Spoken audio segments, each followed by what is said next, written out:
imagine waking up one morning, just grabbing your phone to buy a coffee, and you find out your bank account is totally frozen. Right, like a literal nightmare scenario. Exactly, but not because you overdrafted or because of identity theft, but because some algorithm at the central bank flagged an audiobook you bought the night before as a, quote, hate transaction. Oh, wow. Yeah.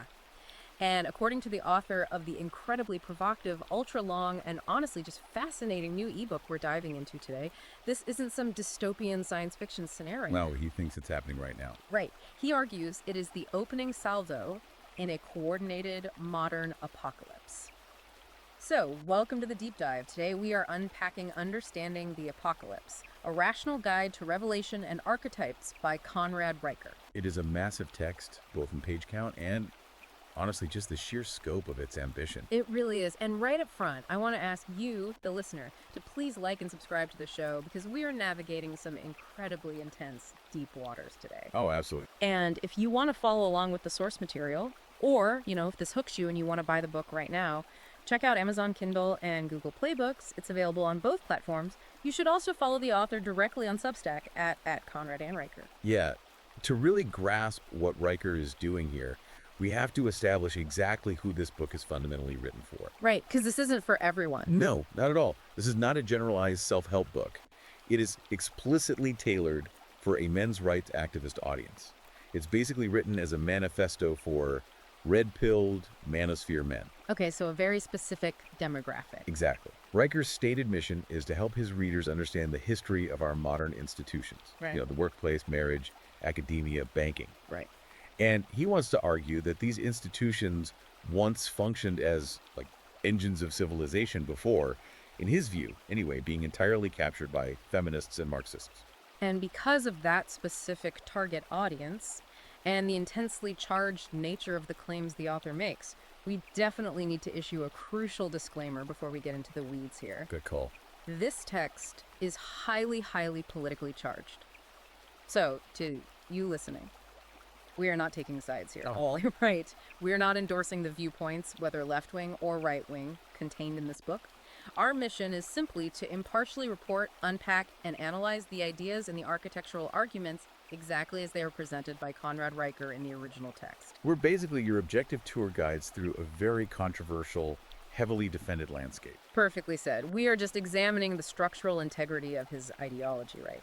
To understand why it's resonating so deeply with a specific demographic of men. Yeah, and the entry point to this worldview requires completely redefining the word apocalypse. Because he's not talking about the end of the world, right? No, Riker explicitly rejects that cinematic biblical imagery of like fire raining from the sky. Yeah. He defines the apocalypse as a slow motion, intentional collapse of traditional masculinity happening right now. A collapse of masculinity. Yeah, he literally maps the four horsemen conquest, war, famine, and death onto modern cultural phenomena. What are his four horsemen? He says they are wokeism, divorce courts, central bank digital currencies, Right. and what he refers to as the soy diet. Oh, wow. Okay, let's start with that first pillar, what he calls the crisis of modern manhood. Right. Because he looks at society today and describes it, frankly, as a dumpster fire that actively pathologizes male instincts. And he brings some very heavy statistics to bear here. He really does. He points out that 93% of all workplace deaths are men. 93%. Yeah. And he cites studies showing sperm counts have plummeted by 50% since 1973. Plus, he highlights this survey where 70% of young men report feeling that society fundamentally despises them. It's a bleak picture he's painting. It is, but what is the mechanism connecting, a workplace death statistic to a feeling of societal hatred? Well, Riker is weaving these disparate data points into this singular narrative of disposability. Okay, disposability. Yeah. He's arguing that society demands the ultimate physical sacrifices from men. Like they are the ones falling off scaffolding, working the oil rigs, maintaining the sewers. Right, the dirty, dangerous job. Exactly. While simultaneously, he argues, culturally degrading the very traits that allow them to do those jobs. He views men as the, quote, disposable sex in a gynocratic dystopia. Dinocratic dystopia, that is a heavy phrase. Very heavy. And the mechanism he uses to explain this is evolutionary psychology. Riker asserts that the biological wiring that kept the human species alive through ice ages and, predators is now being treated by modern culture as a disease to be cured. He leans so hard into that evolutionary blueprint. I mean, he argues men are biologically wired for chaos and stress. Oh, absolutely. He cites this 2023 UCLA study claiming that men's spatial reasoning actually jumps by 22% under high-stress conditions. Which is fascinating. It is. And then he brings in Army Ranger training data, noting that men who engage in deliberate, brutal physical hardship produce 23% more vasopressin. Now, vasopressin is interesting because it's usually associated with pair bonding. Right. But Riker frames it completely differently. He calls it the crisis leadership hormone. Ah, okay. He says it narrows focus, manages fear, and primes a man to protect. And that framing is essential to his thesis. When mainstream culture talks about toxic masculinity, Riker sees a deliberate feminist trap. A trap designed to do what? Designed to neuter those exact biological imperatives. He argues that the actions of our hunter-gatherer ancestors tracking prey, spearing mammoths, surviving extreme weather, rely on the exact same biological hardware that a modern man needs to dominate a high-stakes environment. So he's saying you can't separate the two. Exactly. He points to a Journal of Applied Psychology study showing male leaders average 15% higher testosterone levels than their staff. In Riker's view, you simply cannot separate the hormone from the leadership capability. He paints a very vivid picture of this with a story about his father. Oh, the IKEA story. Yes. He describes his dad assembling IKEA furniture, specifically these massive Malm dressers. But he isn't doing it on, like, a lazy Sunday afternoon. No, the power is out, right? Exactly. It's dark. He's doing it by candlelight, sweating, grinding his knuckles with a tiny Allen wrench, and smiling the entire time. Smiling through the pain. Yeah.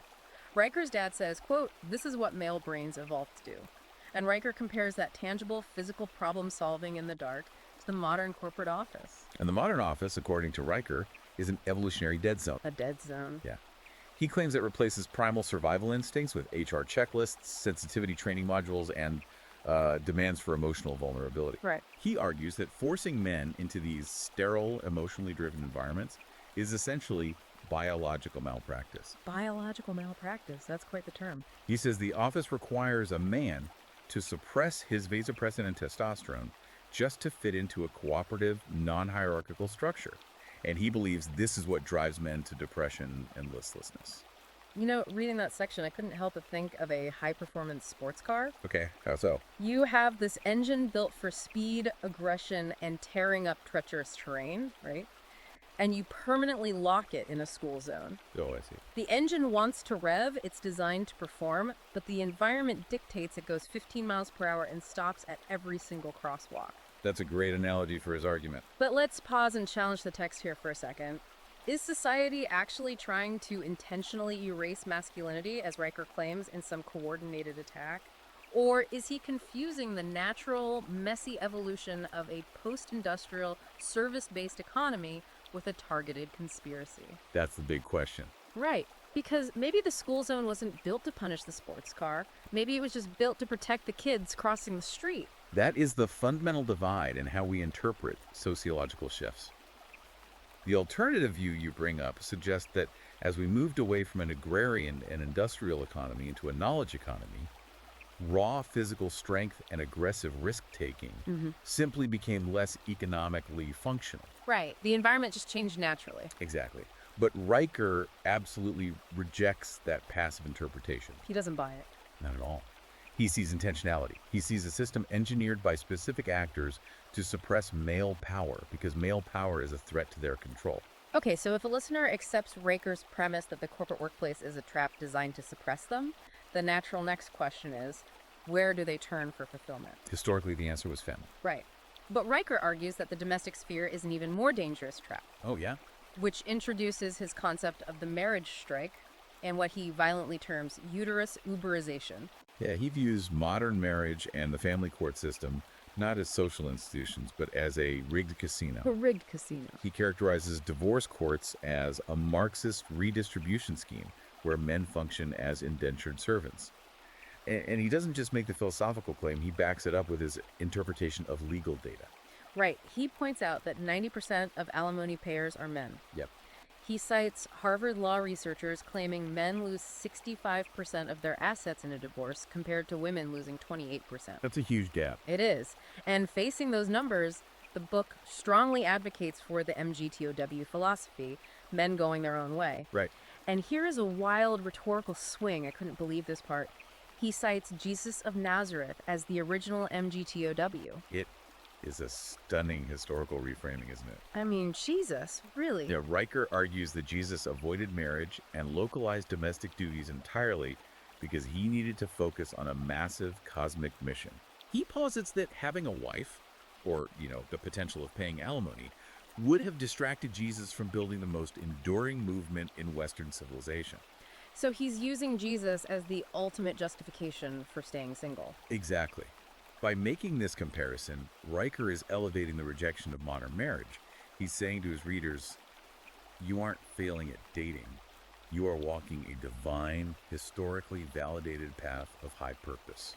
And he juxtaposes this high-purpose male solitude with his critique of modern feminism. Right, the uterus uberization concept. Yeah.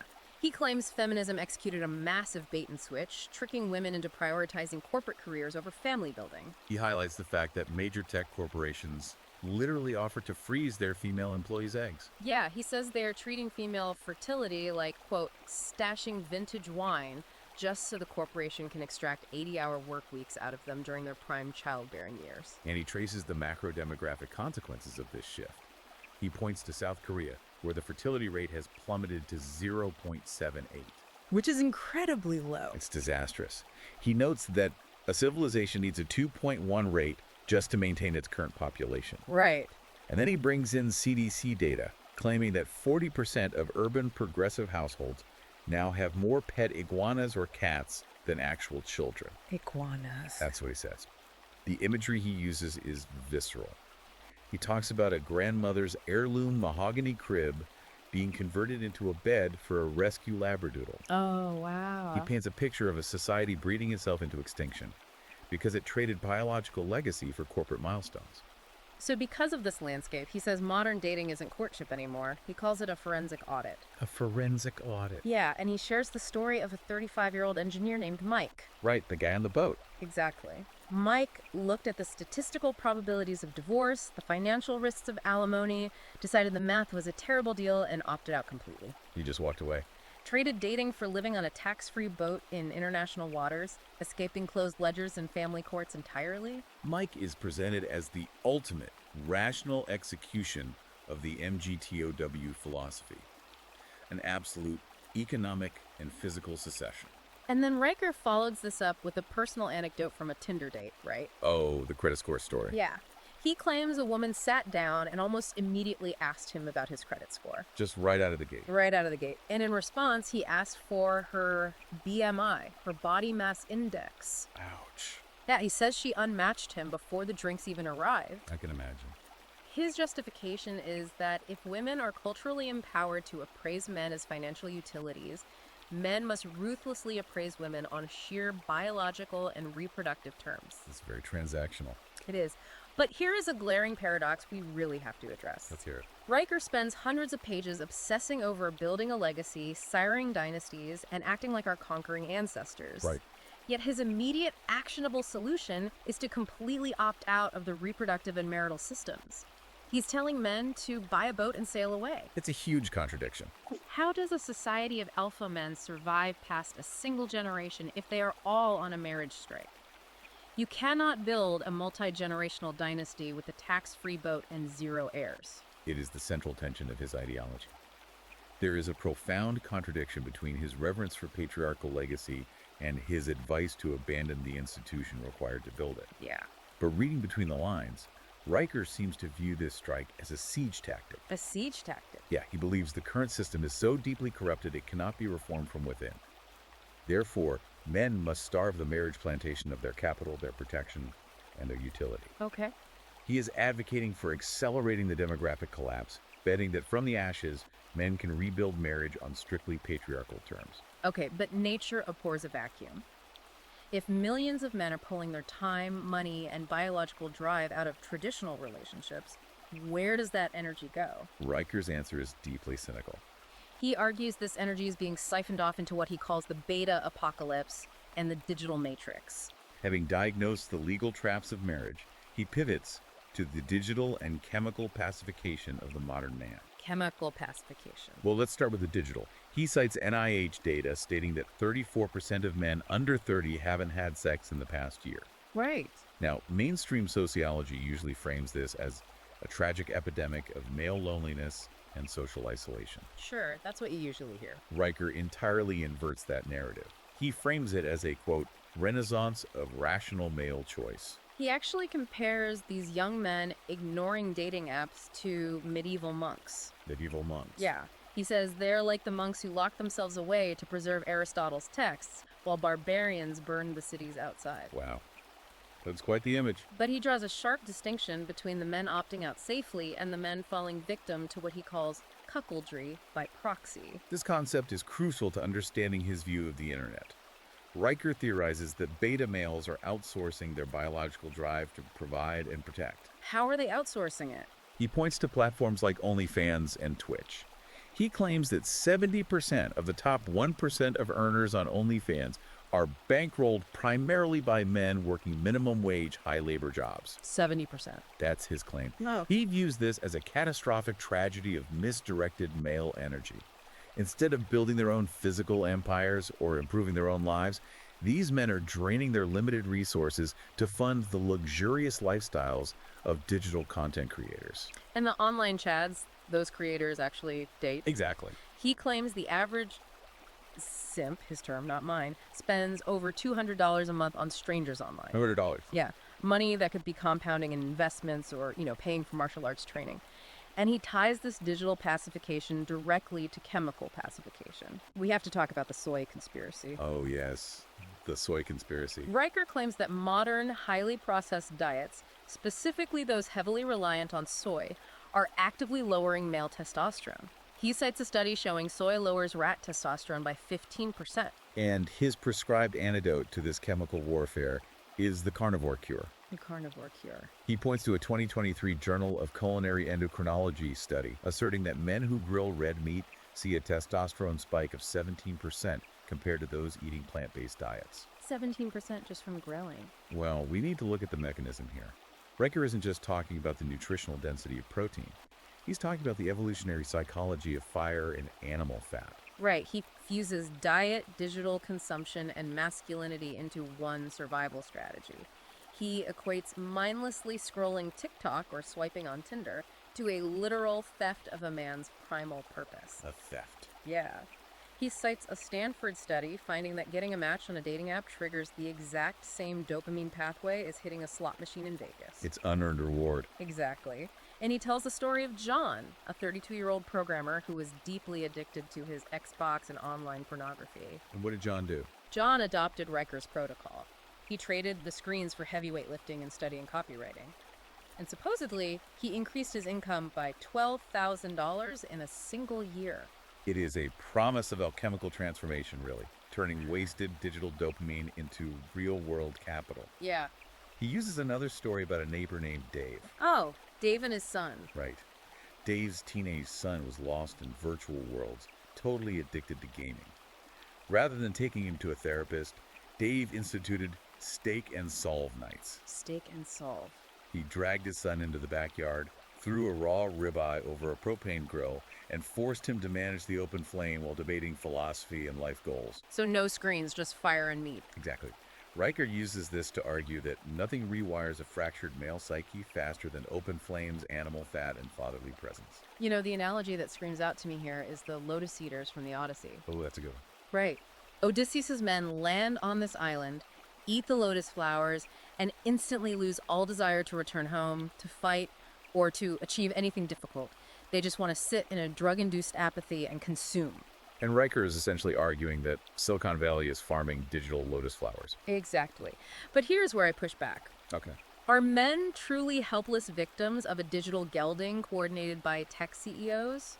Or is it simply infinitely easier for a man to blame an algorithm than to look in the mirror, take personal accountability, and put the phone down? That's fair. I mean, no one is physically forcing you to open the app. That cuts to the core of the debate regarding technology and human agency.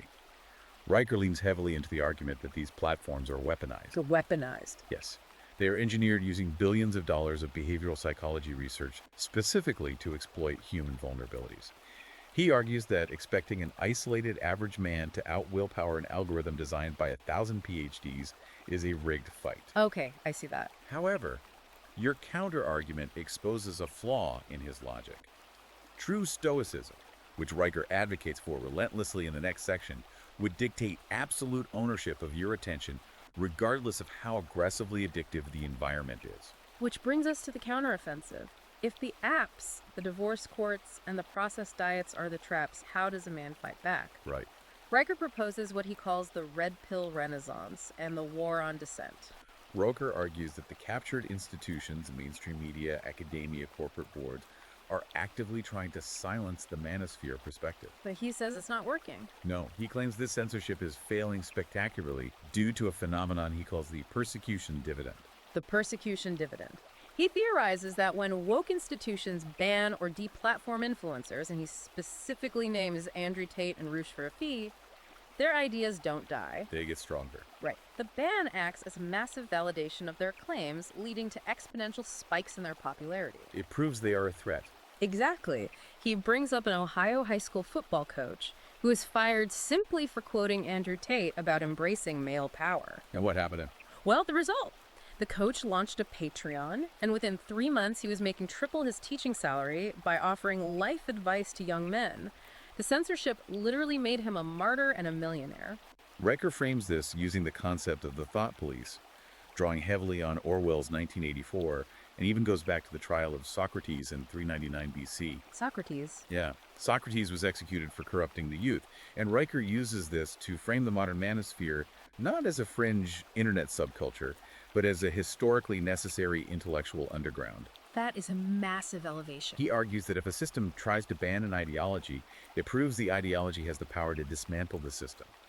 He views modern universities as the primary enforcers of this system, calling them linguistic sawmills and re-education camps. Linguistic sawmills. I mean, it implies they are just endlessly grinding down words and meanings until nothing solid is left. He claims universities are churning out hundreds of thousands of useless degrees in things like queer plumbing theory, entirely disconnected from physical reality. And he juxtaposes that. Yeah, he sharply juxtaposes that academic abstraction with the fact that 94% of actual welders, the people physically holding the bridges and buildings together, are men.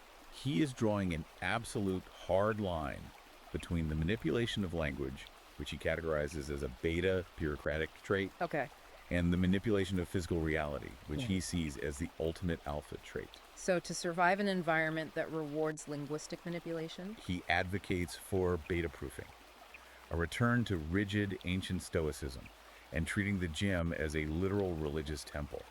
He graphs this on what he calls the Sigma spectrum. The Sigma spectrum. On the far left, you have beta bureaucrats policing pronouns in an HR department. On the far right, you have unapologetic warlords building independent empires. And he obviously demands his readers move toward that warlord end of the spectrum. No, absolutely. And the vehicle for that movement is deliberate physical hardship.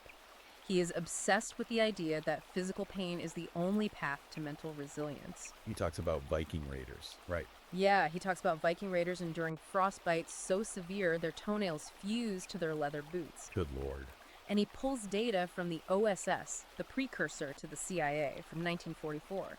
The data allegedly showed that Allied troops who had previously suffered broken bones from farming, hunting, or roughhousing were 300% more likely to survive the carnage on the beaches of D-Day.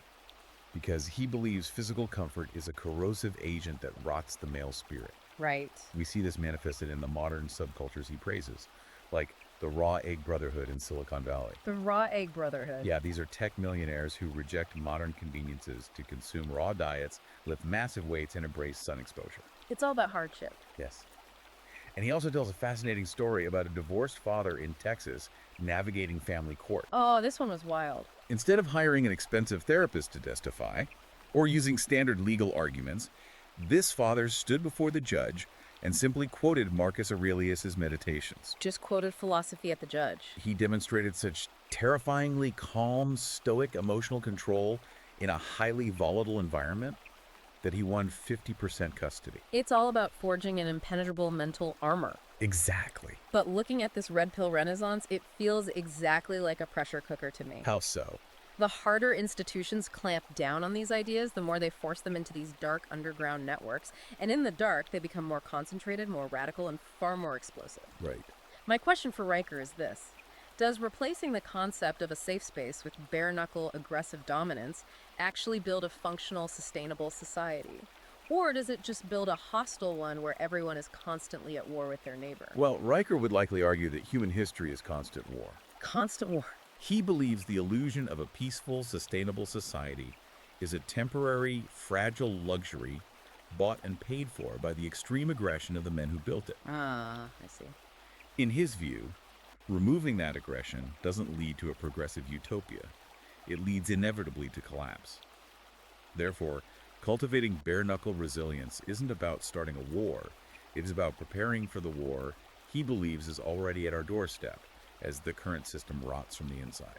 Okay, so if that system is actively rotting and the institutions are completely captured, how does a man protect his wealth? Because Stoicism doesn't pay the mortgage. No, it doesn't.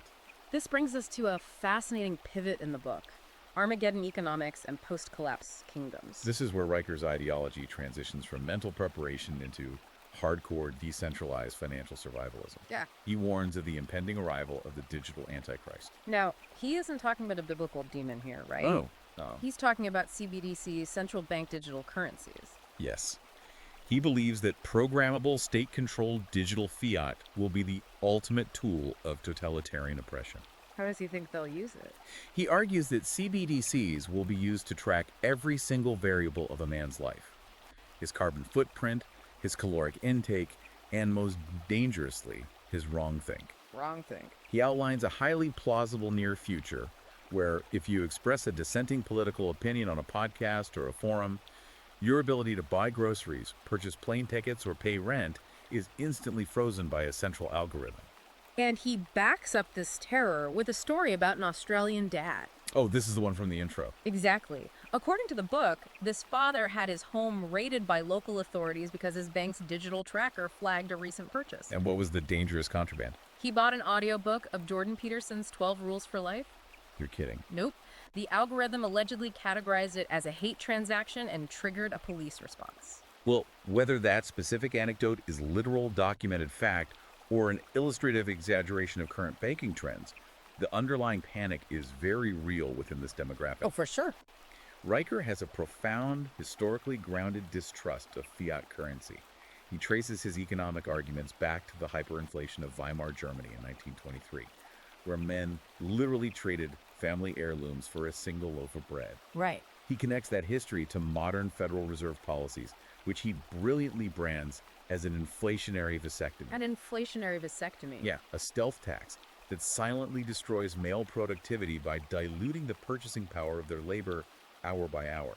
To survive this inflationary vasectomy, his strategy is the surplus skill stack. The surplus skill stack. Yeah, he is screaming at young men to stop getting degrees in marketing or communications and start acquiring manual physical skills that cannot be outsourced to AI or frozen by a central bank. Oh. Welding, off-grid plumbing, trauma medicine. And to store wealth, he advises buying tangible, physical assets. Land with water rights, lead and ammunition, and physical silver. But he acknowledges we live in a digital age, so he also advocates becoming a dark web Ronin. A dark web Ronin. A masterless samurai navigating the digital underworld. This means communicating exclusively on encrypted apps like Signal, browsing via the Tor network, and storing wealth in decentralized cryptocurrencies. Which ones does he like? He specifically champions Monero because it is untraceable, and Bitcoin. He repeats the mantra that collapse creates kings. Collapse creates kings. When the fiat system finally implodes, those holding tangible assets and decentralized, unseizable money will become the new ruling class. He even claims men are evolutionarily wired for blockchain arbitrage, because tracking digital ledgers mimics the ancestral dopamine loop of tracking prey through a forest. He really forces that evolutionary angle onto everything. He really does. He illustrates this post-collapse economy with some incredible, gritty stories, He talks about Bunker Bob. Bunker Bob. Yeah, a guy who, during the depths of the 2008 financial crash, traded a stockpile of 500 cans of Spam for a functional Ford F-150. Stand for a truck. Yep. And he mentions a 70-year-old rancher outside Houston who, after Hurricane Harvey decimated the local infrastructure, traded 3 AR-15 rifles for a milk cow and laying hens. Just bartering. No Venmo, no credit scores, no CBDCs, just cold steel calories and barter. Those anecdotes are designed to ground his complex macroeconomic theories in muddy, tangible reality. Right. It is a stark reminder to the reader that when the power grid goes down, the digital zeros in your Vanguard retirement account mean absolutely nothing compared to his stockpile of calories and the means to defend them. But hold on, let's look at the massive logical gap here. Okay, what is it? He is advising his readers to build an elaborate, high-tech economic panic room. But there's a glaring contradiction. I'm listening. If a true societal collapse happens, the exact kind of Mad Max grid-down wasteland where guys are trading Spam for pickup trucks, does a digital currency like Bitcoin or Monero have any value whatsoever? Ah, I see where you're going. If the power grid is destroyed, or the internet cables are severed, you cannot access your crypto wallet. How can you advocate for hoarding digital code on a thumb drive while simultaneously preparing for a physical reality where only bullets and beef matter? That is a brilliant critique, and it exposes a major fracture within the survivalist community itself. Right, because there's two sides to this. You essentially have two warring factions. The digital gold camp that believes the internet infrastructure is decentralized enough to survive governmental collapse, and the beans and bullets camp that believes only physical goods will hold value. And Riker is trying to play both sides. Riker appears to be attempting a very risky straddle. He is advising men to hoard crypto to escape the banking system's surveillance now, while simultaneously hoarding ammo and silver for when the physical infrastructure collapses later. So he's covering all his bases. He is hedging his bets across different phases of the apocalypse. Okay, so if a listener is fully on board, they've rejected corporate HR, they are lifting heavy weights, eating raw steak, stacking silver, and buying Bitcoin. How does Riker suggest they integrate this into a normal Tuesday? Right, the practical application. How do you operationalize this rebellion? That brings us to his final blueprint, the Brotherhood Code and reclaiming the throne. Riker understands that motivation is fleeting. To survive what he views as a societal dumpster fire, men must impose a ruthless, unbending order on their daily lives. Regimentation. Regimentation is the only defense against chaos. And he gets incredibly specific with actionable routines. He mandates what he calls patriarchal peak hours. Peak hours. He designates 6 to 8 a.m. and 7 to 9 p.m. as non-negotiable windows where fathers must imprint life lessons on their children. He claims neuroplasticity makes kids most receptive to male authority during these exact times. Wow, he pairs this with the Sunday Manifesto. What's that? He demands men spend 1 hour every single Sunday in total isolation, planning their barbell progression for the week, executing their stock and crypto choices, and explicitly writing down which cultural distractions they will refuse to engage with. That is very intense. And he also introduces a wild concept called gladiator math. Gladiator math is fascinating. He argues that standard education alienates young boys with abstract concepts. Yeah. So he tells fathers to teach their sons algebra and physics not through textbooks, but through combat statistics. Yeah. Calculating the trajectory and drop of a 5.56 bullet over 400 yards, or analyzing the force generation of an MMA fighter strike. He is tying intellectual development directly back to physical dominance and conflict. But Riker knows an isolated family is vulnerable, so he heavily advocates for neo-tribalism. Neo-tribalism. He instructs men to form localized survival pods consisting of exactly 5 men. It's his magic number, and each man must bring 3 distinct practical skills to the pod. For example, one man brings welding, plumbing, and ham radio operation. Another brings trauma medicine, permaculture, and marksmanship. So everyone has a specialized role. Exactly. And the absolute unbreakable rule of the pod: 0 tolerance for simping. Wait, what does that mean in this context? If a member shows emotional weakness or prioritizes a toxic romantic relationship over the survival of the pod, he is immediately exiled. Wow. This neo-tribalism is his ultimate answer to modern isolation. He synthesizes the core message of the book right here. Mm-hmm. The coming collapse is not a tragedy. No, he says it's a gift. Exactly. It is a gift. It is an evolutionary filter that will ruthlessly cull the weak the compliant and the state-dependent, leaving only hard men to rebuild. And he frames this through his apocalypse triad. The apocalypse triad. No fathers leads to no discipline, which inevitably leads to no destiny. He places the entire burden of civilizational salvation squarely on the shoulders of unapologetic, rigid masculinity. And he provides tactical advice for surviving the current world while secretly building this parallel one. He suggests the Costanza Protocol. The Costanza Protocol. Oh, yeah. Like from Seinfeld. Yes, for navigating woke corporate environments. If the HR department comes around looking for ideological compliance, he advises men to fake an intense, socially awkward obsession with something incredibly mundane, Like what? like Civil War reenactments or model trains. The goal is to become socially unappealing but legally untouchable, allowing the man to quietly extract his paycheck while avoiding any diversity or inclusion mandates. It is literal corporate camouflage. Hide in plain sight. And while you are hiding, he directs you to educate your mind with banned or dangerous literature, He specifically highlights Dostoevsky's Notes from Underground and Darwin's Origin of Species. which are interesting choices. He claims these texts reveal the raw, brutal, unvarnished truth about human nature that modern progressive society is desperately trying to suppress. He is providing a blueprint for a complete self-sustaining counterculture, a methodology for living in the modern world, extracting resources from it without ever being ideologically captured by it. Right. But I look at this Brotherhood code, at this complete physical and mental regimentation, and it mirrors an ancient Spartan gauche, The training program. the brutal, uncompromising training program for Spartan youth. Oh. It treats every single day like a combat deployment. And my final question is this.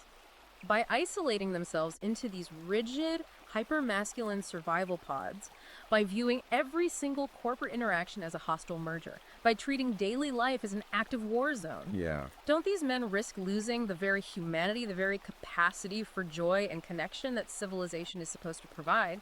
If you spend your entire life wearing heavy armor, eventually you forget how to feel the sun on your skin. It is a profound question. Riker's counterargument would undoubtedly be that feeling the sun on your skin is a luxury you can only afford after the walls of the city are secure. After the walls are secure. He perceives the current culture as being under active, malicious siege. And during a siege, armor isn't a paranoid choice, it is a biological necessity. Right. He would argue that the humanity you are referring to has already been corrupted and weaponized by the institutions he despises, and that true, authentic human connection can only be rediscovered once the current system falls and men reclaim their ancestral thrones. We have covered an immense, incredibly intense landscape today. We have waded deep into Conrad Riker's worldview in understanding the apocalypse. It is a worldview that looks at the modern era and sees zero progress. Zero. Where mainstream society sees advancements in gender equality, digital connectivity, and corporate efficiency, Riker sees an active, coordinated war on the essence of men. And his solution is a total, uncompromising counterattack. Right. A return to heavy metal, raw meat, decentralized crypto, tangible assets, and an unapologetic, rigid stoicism.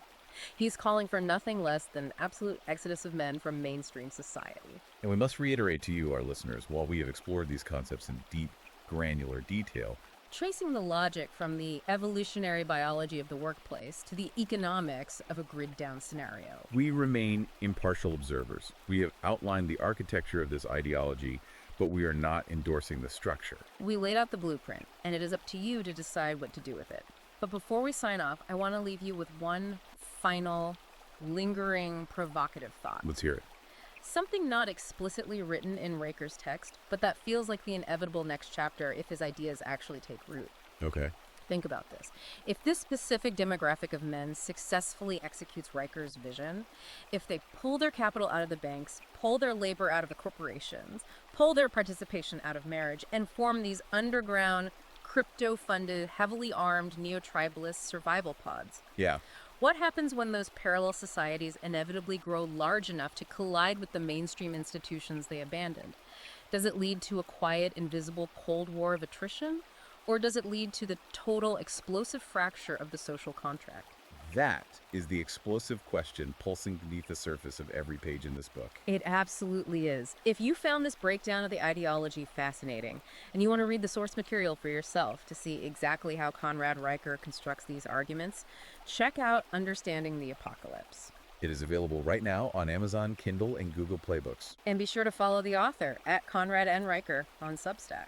Thank you for joining us as we navigated the muddy waters of a truly controversial text. And please make sure to like and subscribe to the Deep Dive so you never miss our explorations of the most provocative, challenging sources out there. Keep learning, keep questioning, and we will see you next time.